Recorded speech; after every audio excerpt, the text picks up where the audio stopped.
il avait l'air un peu tendu. Ouais, je suis un peu tendu. Après, tu me diras. Comme ça, là, prête à bondir hors de son siège. Et je me dis, ouais. Bonjour à tous et bienvenue dans ce nouvel. Ah non, attends. Bonjour à tous et bienvenue dans ce nouvel épisode de La Conversation. C'est un plaisir pour moi d'être là avec vous et c'est un plaisir d'être avec Jean-Michel aujourd'hui. Jean-Michel que j'avais invité lors de notre petite vidéo du mois de décembre, si vous vous souvenez, si vous avez la ref. Et Jean-Michel Bérard, parce qu'il a monté Esker et dans l'entrepreneuriat, c'est un exemple qui est assez parlant. Et c'est un plaisir pour moi de t'accueillir aujourd'hui, Jean-Michel, sur le plateau de La Conversation. Ben, merci pour l'invitation. Ça me fait plaisir, merci d'avoir accepté. Et aujourd'hui, on va parler de différents sujets. On va parler de ton entreprise, parce que tu es un entrepreneur lyonnais qui a un succès fou. Et on va parler de ton entreprise, de ce success story, de cette success story et de plusieurs autres choses. Ma première question, c'est est-ce que tu peux déjà te présenter pour les gens qui ne te connaissent pas? Jean-Michel Bérard, je suis le président fondateur de la société Esker. Ok. Voilà, c'est une société que j'ai créée en 85 après mes études à l'INSA de Lyon. Ok, donc directement sorti de l'INSA, on crée son entreprise. Voilà. Pourquoi? En short encore. En short? Ouais. 23 ans, j'avais 23 ans. Ouais, 23 ans, ouais, jeune, donc ouais, sorti de l'INSA.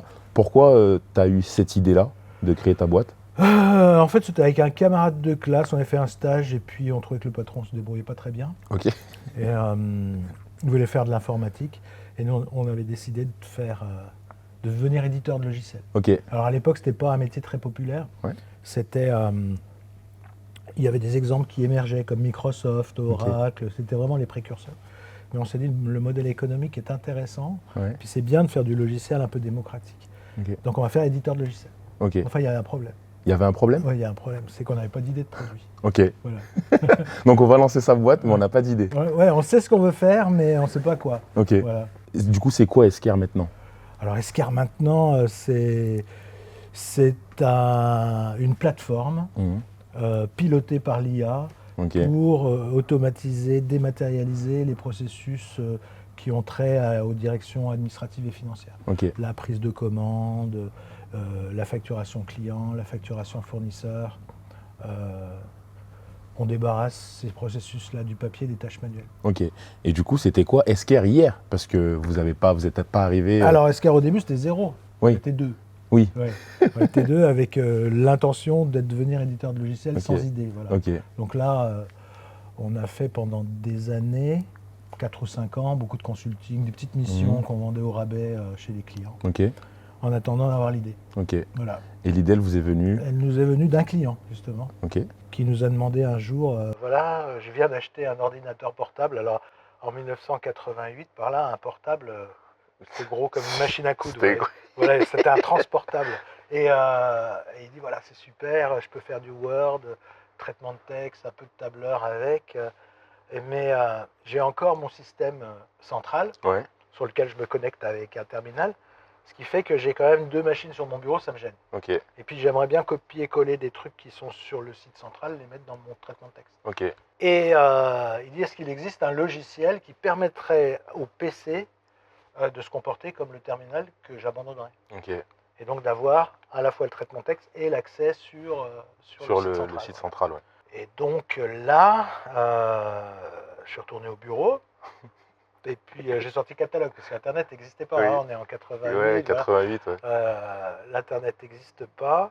Et donc je commande 3, 4, 5 versions de produits différents pour les essayer. Ok. C'était tous des produits américains. Et en fait, ils ne marchaient pas très bien. Et quand on appuyait sur A, on avait un Q. Ok. Quand on tapait un accent, on avait un smiley. Ouais. Ouais, ce genre de truc. Donc c'était pas vendable. Ouais, c'était pas vendable. utilisable. Mais on est d'accord qu'à ce client-là, vous lui avez dit, vous avez quelque chose pour lui. On va dire qu'on a regardé. Et donc pas terrible, j'en parle avec mon associé et qui me dit la semaine dernière on m'a posé la même question. Oh. Je lui dis bon, on avait fait l'étude de marché, c'était bon. On a peut-être l'idée. Voilà, et on a développé le produit à ce moment-là en 6 mois. Ok. En 6 mois on avait une version vendable. Ok. Ok. Et donc aujourd'hui maintenant ça a totalement. On Ouais, reste sur la même philosophie. Il y a Oui. beaucoup d'étapes entre les deux. Mais c'est ce produit-là qui a été une success story, ce qui nous a permis de nous déployer en Europe, de nous déployer aux États-Unis, dans la douleur, de rentrer en bourse, d'acheter des concurrents Ok. Voilà, et tout allait bien en Ouais. 2000, sauf que le marché de ce produit-là, il s'est effondré. Oui. Voilà, et donc, en fait, ce qui s'est passé, c'est que dans une des boîtes qu'on avait rachetées aux États-Unis, il y avait un fax serveur Ok. en 2000. Mais en 2000, même en 2000, le fax, c'était pas considéré comme un Oui. média d'avenir. Donc, on est allé voir les clients en leur disant, mais vous faites quoi avec des fax? Et en fait, on a découvert qu'ils envoyaient des bons de commande et qu'ils en recevaient également. Ok. Et là, on a commencé à développer des fonctionnalités extraction de données sur les fax, Mhm. routage automatique en fonction du contenu. Et en fait, on va dire presque naturellement, on s'est dit, bon, bah, si on sait faire des extractions de données sur des bons de commande, on doit pouvoir faire la même chose sur des factures. C'est quand même pas très éloigné. C'est ça. Et quand on sait faire sur un fax, on doit savoir le faire sur un PDF. C'est ça. Et donc, de fil en aiguille, on s'est dit, bah, en fait, on va faire de l'automatisation de bons de commande au sens large, pas forcément sur fax. Et Ok. puis, des factures également. Mm. Et donc, on a fait beaucoup de travaux à ce moment-là pour arriver vers un premier niveau de dématérialisation. D'accord. Voilà. Ok. Une longue histoire marquée d'étapes très très très importantes. Ouais, alors il y en a fait finalement deux. Il y en Ok. a une, c'est quand je parle à ce client qui me dit Ouais. je voudrais utiliser que ma machine à coudre et pas les écrans. et le deuxième, c'est d'aller voir les clients en disant mais qu'est-ce que vous faites avec des fax quoi. Ouais. Voilà. Ok. Ça, c'est deux. Alors, il y en a une troisième. Allez. Il y en a une troisième, c'est qu'en 2003, on utilisait un logiciel de CRM qui s'appelait Siebel, Mhm. qui est vraiment un produit infect, inutilisable. Dès qu'on clique 3 fois, on est perdu. On revient au départ. Ouais. Enfin, c'était avec une ergonomie épouvantable. Une usine à gaz. Ouais, une usine à gaz. À 3 clics, on avait déjà 6 fenêtres ouvertes sur l'écran. Enfin bon, c'était Infernal. infernal. Et je vois passer une pub, le nouveau phénomène du CRM en Californie, le premier logiciel on demand. Donc je dis, bah, on va faire un essai, justement. J'en parle avec Nicolas Braga, Qui est Et- ton actuel. qui est le DSI, Ok. et il dit, bon, bah, ça m'a l'air pas mal, on va faire un pilote en Australie. Les Australiens étaient ravis, et on l'a déployé finalement en moins de 6 mois partout dans le monde. Et tout le monde était très très content. Et alors à ce moment-là, on se dit quand même, qu'est-ce qu'il y a de plus ce logiciel? Alors il avait un truc, c'est qu'il était dans le cloud. Mm. Et donc, on s'est dit, mais qu'est-ce que ça voudrait dire pour nous qui vendions encore des serveurs de fax, de mettre dans le cloud? Ah oui, on épargnerait aux clients d'acheter des lignes télécom, des cartes modem, des gros serveurs en double parce que c'est mission critical. C'est quoi, excuse-moi? Mission critical, ça signifie que ça ne peut pas s'arrêter. Ok. Il faut que ça tourne le jour, Ouais, la tout le nuit. temps, Voilà. Donc, ils sont obligés de doubler les ordinateurs pour que ça puisse fonctionner tout le temps. Ok. Et donc, voilà, on pourrait épargner le client d'avoir à investir tout ça et donc d'être très compétitif. Et en fait, c'est ce qui nous avait partir aussi dans le cloud. Mm. Voilà, et la boîte, le CRM, c'était Salesforce.com. Ok. À l'époque, on était le premier gros client de Salesforce. Ok. Ils étaient plus petits que nous. Ils faisaient 10 millions de dollars, nous on en faisait 20, Ok. 20, 25. Et l'année suivante, ils étaient déjà plus gros que nous. Puis maintenant, ils font 40 milliards. Aujourd'hui, Asker, c'est combien de chiffre d'affaires? C'est 200 millions d'euros. Ok. C'est beau. 40 ans cette année? 40 ans cette année, oui. Et est-ce que tu avais imaginé ce succès, cette trajectoire? Tu t'es dit ça va fonctionner? Non, on ne peut pas imaginer une trajectoire comme celle-ci. Non, à l'époque, quand on avait démarré, je m'étais dit, waouh, si on arrive à 20 personnes, ce sera déjà un super succès, quoi. Et aujourd'hui, vous êtes On est un peu plus de 1100. 1100. Mm. Ok, belle success story. Et comment on en arrive là en vrai, Jean-Michel? Comment on arrive à être avec un pote, avoir une idée de lancer sa boîte, de ne pas avoir d'idée de produit, et 40 ans après, réussir, embaucher 1100 personnes dans le monde et être une plateforme qui est reconnue dans le milieu? C'est beaucoup de temps, hein. Ouais. Parce que 40 ans, c'est quand même long. Tu les as pas encore vécus. Je les ai pas encore, moi. C'est très très long. Donc en fait, c'est plutôt en fait une démarche qui anime la société, qui est plutôt d'être dans l'amélioration continue, c'est-à-dire on avance, on a un problème, on essaye de le résoudre, on imagine quelle pourrait être la suite, on y va, on se plante, on recommence, on va par là, et puis petit à petit, on avance. Mais on lâche jamais. On lâche jamais. On lâche jamais. Le but, c'est de jamais lâcher. Non. Ok. Et il y aura peut-être, enfin, il y a un quatrième point sur la technologie. On a vu arriver il y a quelques mois, années, se démocratiser l'intelligence artificielle. Aujourd'hui, quelle est la place de l'IA dans les outils qu'Esker commercialise? Alors, il y en a beaucoup. Il y en a beaucoup parce qu'en fait, on est à la frontière entre, on va dire, un monde en désordre et un monde en ordre. Le monde en désordre, c'est tout le monde extérieur, c'est les clients, les fournisseurs. On ne sait pas ce qu'ils vont faire. De temps en temps, ils envoient un courrier, mais ça peut être un fax, un email, un audit. Très aléatoire. C'est très aléatoire. Et dans le format qu'ils veulent, des fois même c'est pas lisible, mais c'est pas grave. Et puis de l'autre côté, on a le monde très structuré, c'est l'ERP dans lequel on doit ranger toute sa comptabilité, que ce soit bien propre. Et en fait, nous on est entre les deux. Donc en fait, on convertit le bordel des clients et des fournisseurs dans des trucs très propres, bien rangés. Okay. Et dans l'autre sens, on reprend des trucs bien rangés pour le remettre en bordel. En bordel. Et en fait, l'IA est très très très très pratique pour ça. Parce qu'en fait, ça fonctionne plutôt dans des logiques floues. Il n'y a pas besoin d'être extrêmement précis avec l'IA pour qu'elle donne une réponse. On peut faire des fautes d'orthographe. Donc l'IA se prête bien à ce mécanisme. Donc on l'utilise depuis, je crois qu'on a lancé nos premiers développements en machine learning en 2012. C'était l'auto-learning, donc en fait l'apprentissage automatique en fonction de ce que fait l'utilisateur. Mais ensuite, dès que les réseaux de neurones sont apparus, on s'en est emparé, on a amélioré tout ce qui est reconnaissance. On a commencé à faire de la détection d'anomalies, de la détection de fraude. Et puis alors là, la Gen AI, alors là, d'un coup, ça ouvre des portes incroyables, incroyables. Et donc là, la première application, ça a été d'automatiser les relations informelles entre le client et le fournisseur. Le type savoir répondre à la question est-ce que vous avez reçu ma facture, quand est-ce que je vais être payé, est-ce qu'il y a un litige, voilà. Des questions assez simple qu'un utilisateur se pose au quotidien. Oui, on peut faire même des choses un peu compliquées. Par exemple, au niveau de la prise de commande, le client peut dire moi j'aimerais bien avoir trouvé je sais pas, des ampoules de 40 watts que je pourrais utiliser à l'extérieur. Et là, on peut fouiller le catalogue et lui dire là, il y a telle référence.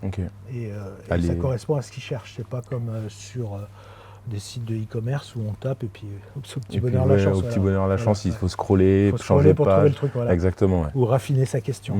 J'avoue. Et aujourd'hui, ta vision, tu as parlé de Gen AI, c'est quoi ta vision de ça? La vision, finalement, ça ressemble un petit peu à l'arrivée du PC dans le monde de l'entreprise. Ça date des années 80. C'est la création d'Esker. Le PC arrivait.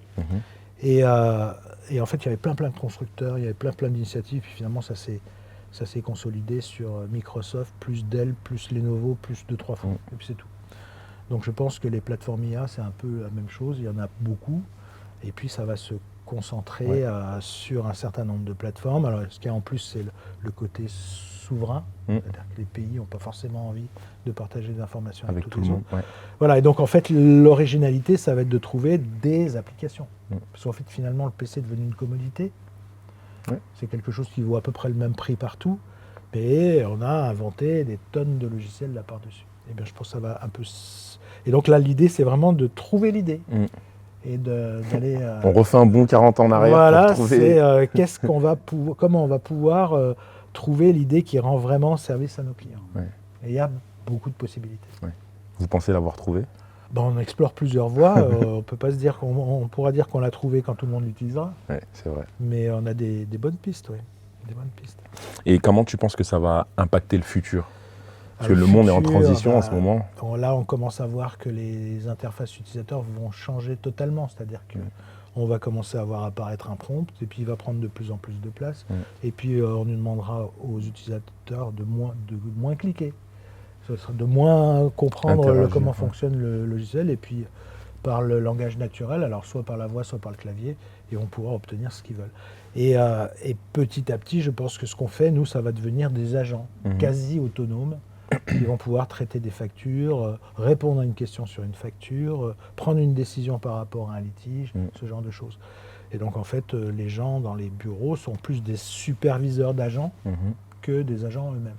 Effectivement, on entend parler, parce que j'ai fait quelques épisodes sur l'IA, et notamment avec Stéphane Lichtenberger, qui prônait le fait que l'intelligence émotionnelle et humaine serait toujours essentielle à l'utilisation de l'IA. Donc c'est un peu ce que tu es en train de dire.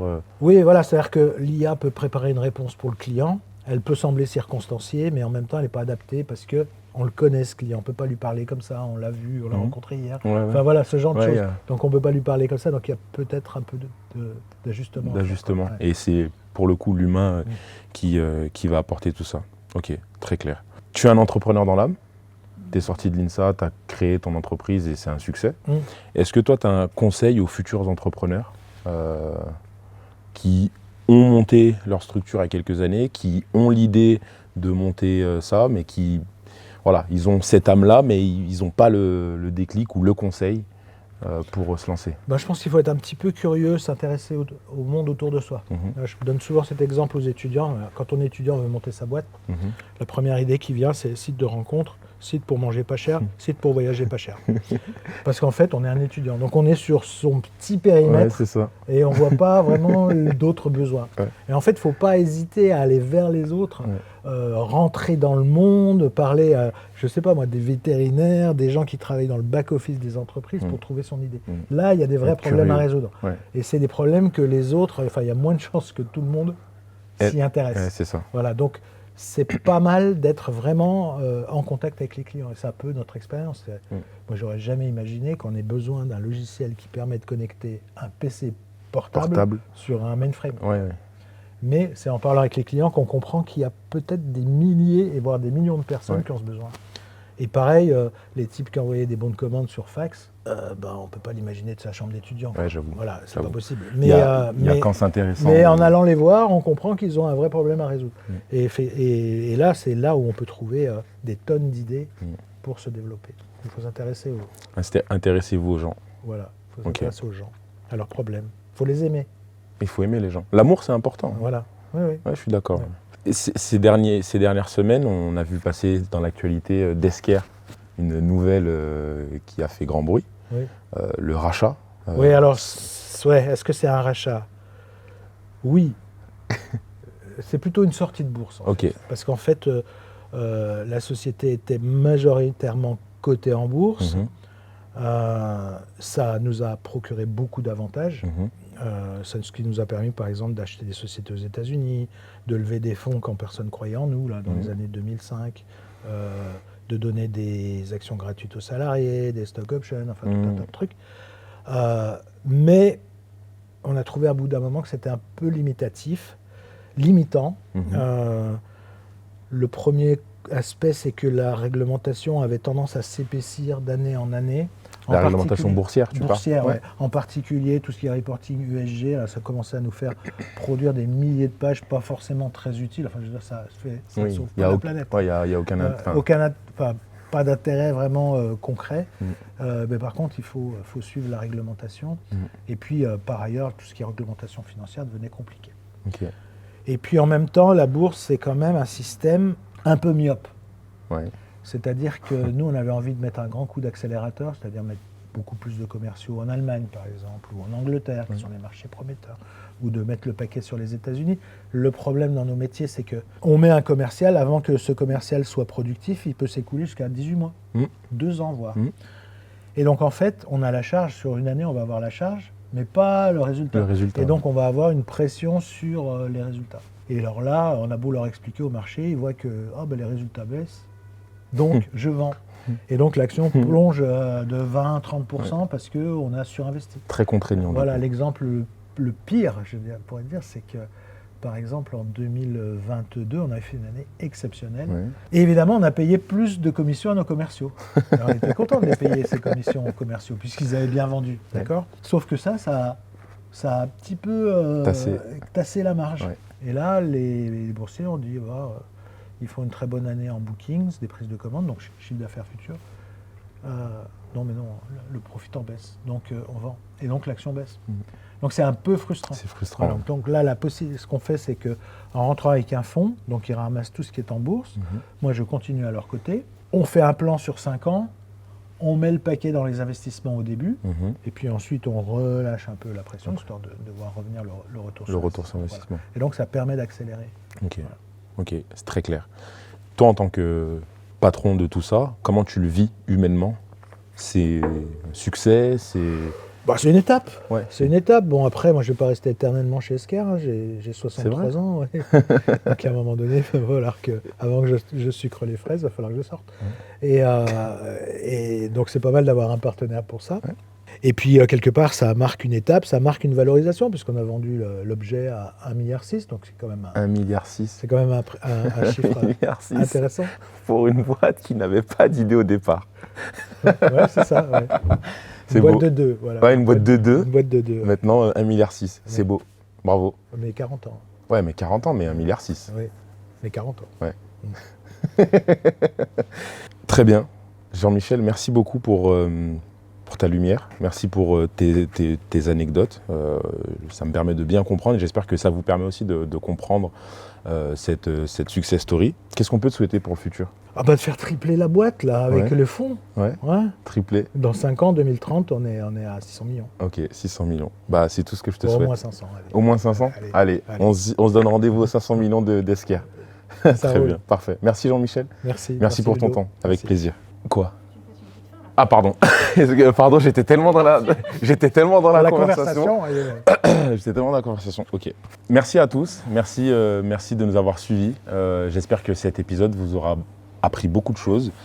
Moi, il m'a appris énormément de choses encore. Merci à toi, Jean-Michel. On se retrouve dans quelques semaines pour le prochain épisode de la conversation, épisode 3, saison 2. Merci beaucoup et à bientôt.